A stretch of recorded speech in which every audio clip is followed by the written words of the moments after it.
बिस्मिल्लाहिर्रहमानिर्रहीम। अस्सलाम वालेकुम वरहमतुल्लाहि वबरकातुहू। नाज़रीन कराम, उम्मीद है कि आप सब खैरियत से होंगे। आज एक मरतबा फिर हम मुल्क भर के तमाम सरकारी मुलाजमीन, पेंशनर्स और फैमिली पेंशनर्स के लिए निहायत अहम, तफसीली और मालूमाती अपडेट लेकर हाजिर हुए हैं।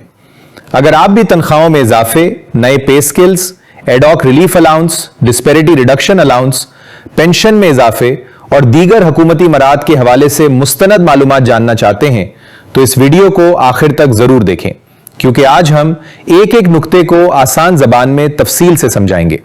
नाजरीन, गुज़श्ता कई दिनों से सोशल मीडिया, यूट्यूब और मुख्तलिफ न्यूज प्लेटफॉर्म्स पर एक ही मौजू ज़ेर बहस है कि आखिर सरकारी मुलाजमीन और पेंशनर्स के लिए नोटिफिकेशन कब जारी होगा। क्या काबीना ने वाकई तमाम तजावीज की मंजूरी दे दी है? क्या नए पे स्किल्स नाफिज होने जा रहे हैं? क्या 7% एडॉक रिलीफ अलाउंस और पेंशन में इजाफे का ऐलान हो चुका है? इन तमाम सवालात के जवाब आज की वीडियो में आपको तफसील के साथ मिलेंगे। सबसे पहले अगर हालिया पेशरफ की बात करें तो वफाकी काबीना के इजलास में माली साल 2026 से 27 के बजट से मुतालिक मुख्तलिफ तजावीज पेश की गईं। इन तजावीज में सरकारी मुलाजमीन और पेंशनर्स के लिए कई रिलीफ इकदामात शामिल थे। बादअज़ां काबीना के फैसलों की कार्रवाई मुकम्मल होने के बाद मुताल्लिका दस्तावेजात मुताल्लिका इदारों को इरसाल की गईं ताकि आइंदा कानूनी और इंतजामी मराहिल मुकम्मल किए जा सकें। नाजरीन, यहां यह समझना भी जरूरी है कि काबीना की मंजूरी और सरकारी नोटिफिकेशन दो अलग मराहिल होते हैं। जब काबीना किसी तजवीज की मंजूरी देती है तो उसके बाद मुताल्लिका वजारत या फाइनेंस डिवीजन बाज़ाब्ता नोटिफिकेशन जारी करता है। इसी नोटिफिकेशन में यह वाज़ेह किया जाता है कि फैसला कब से नाफिजुल अमल होगा, किन मुलाजमीन पर लागू होगा और इसके लिए क्या शराइत होंगी।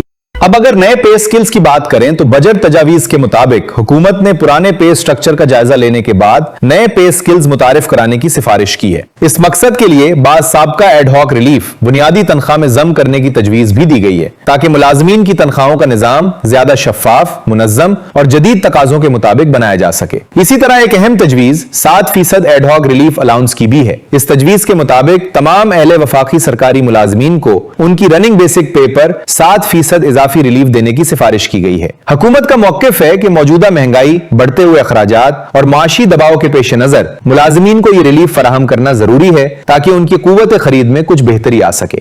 नाज़रीन, डिस्पैरिटी रिडक्शन अलाउंस भी इस बजट पैकेज का एक अहम हिस्सा है। आप में से बहुत से लोग ये जानना चाहते हैं कि यह अलाउंस क्या होता है। दरअसल मुख्तलिफ सरकारी इदारों में एक ही ग्रेड के मुलाजमीन की तनख्वाहों में फर्क मौजूद होता है। इसी फर्क को कम करने के लिए हुकूमत वक्तन फवक्तन डिस्पैरिटी रिडक्शन अलाउंस देती है। इस मरतबा भी मुतालिका शराइत पूरी करने वाले मुलाजमीन के लिए इस अलाउंस की तजवीज शामिल की गई है। इसी के साथ कन्वेंस अलाउंस में इजाफे की भी सिफारिश की गई है। हुकूमत का कहना है कि पेट्रोल, ट्रांसपोर्ट और रोजमर्रा सफरी अखराजात में मुसलसल इजाफे के बायस मौजूदा कन्वेंस अलाउंस नाकाफी हो चुका है। इसलिए इसमें इजाफा जरूरी है ताकि मुलाजमीन को बेहतर सहूलत मिल सके। खसूसी जरूरियात रखने वाले सरकारी मुलाजमीन के लिए भी खुशखबरी मौजूद है। बजट तजावीज में स्पेशल कन्वेंस अलाउंस में इजाफे की सिफारिश की गई है ताकि ऐसे मुलाजमीन को बेहतर माली मुआवनत फराहम की जा सके और उनके सफरी अखराजात में आसानी पैदा हो।